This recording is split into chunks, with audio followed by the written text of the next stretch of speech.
What's up guys, welcome back to a new Kengan Omega chapter review. Today we have chapter 98. As a whole, this chapter was pretty average. The first half covered a little bit of Hayami Masaki's backstory and school life. This is coming from the eyes of Yamashita, who pretty much went and did some research about Hayami to find out everything he could and pretty much telling the other Kengan fighters what he found. And then the other half of the chapter is the start of the fight with Jurota showing signs of being pretty strong, which is great to see. But now onto the review. The title of the chapter is The Flawless Man, which refers to Hayami Masaki, with it starting out with the flashback. We learn that at Hayami's university there's an official judo team and a judo club, and at Hayami is actually part of the judo club, people who just enjoy judo but don't take it very serious like the judo team. And we pretty much have a few scenes of Hayami talking to the judo team, trying to get some space for the club to pretty much practice some throws on the ground and stuff like that, with us, getting insight that he's a pretty good talker and a pretty good leader as well, with him being pretty successful. And then the later half of the flashback is pretty much Yamashita talking about him. We learn that he's well liked by other judo practitioners in his university, and that in his spare time he teaches children judo, and that various other people such as friends and other people around him also found no problems about him. So as the title suggests, he's a flawless man. Yamashita also states that he's not too proud of being the son of the older Hayami, the one that had the failed coup d'etat in Kengan. So in short, Hayami is a pretty cool, nice dude. And for some reason we have Okubo shaking like a madman here, like an absolute crazy dude. We also have Oma mention that if he's only part of a judo club, how's he a fighter on the level of like a Kengan fighter? With Koga mentioning that he must be a genius. Oma agrees and then thinks about how he needs more than just talent to beat someone like Jurota, as he's already assuming Jurota is a top tier fighter based on what Yamashita says and based on his aura and everything like that. Help me reach my 2021 goal of 100k subscribers by subscribing if you're new to the channel or you just haven't already. It's free, easy to do. Also consider checking out the description for the Discord server and my Twitter. Now enjoy the video. We cut back to the arena with both Hayami and Jurota getting into their stances. The referee is preparing to tell them to start, but out of nowhere she calls a timeout and notices that Hayami has some earbuds in his ears and tells him to remove them, with Hayami pretty much completely forgetting he had those in. He walks back like a goofy dude, gives them to Koga, tells him to put them away with his stuff, and as he's walking away he thinks that Koga will get stronger in the future, which is pretty reassuring to Koga. And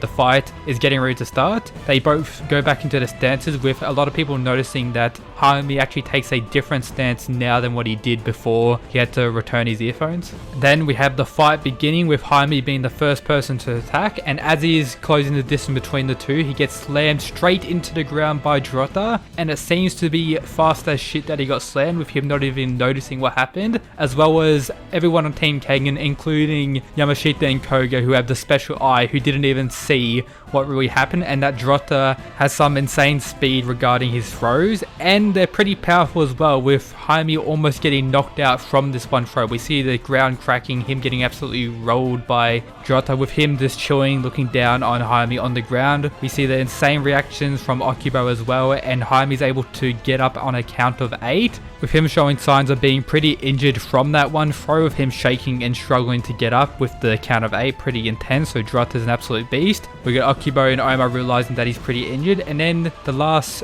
part of the final page is a close-up of the headphones, with them seeming to have some noise, music, or someone talking coming out of them. We don't actually get to see what's being said or what's actually coming out of them. I had a look at Kengan stuff again and found that Meguro, as well as other people underneath the older Hayami, also had similar headphones in Kengan, and that's how they communicated to Hayami throughout the Annihilation Tournament, wherever they were. So I'm guessing this Hayami is using these headphones to communicate to his supposed father, like the other people did in Kengan, or other people have the theory that maybe these headphones and the type of music that was playing in was relaxing him and keeping him away from his murderous instincts. But while saying that, I had a look at the flashback at the start of the chapter to see if the earphones were present anywhere there, and I didn't see any of them, so maybe that isn't the reality, and maybe it just is him communicating to the older Hayami. Whatever it is, we'll most likely find out next chapter. But with that getting the close-up, I'm guessing it is something pretty important rather than like a little detail added at the end. It was a zoom in of something being said through the headphones. I'm guessing it was the older Hayami talking, or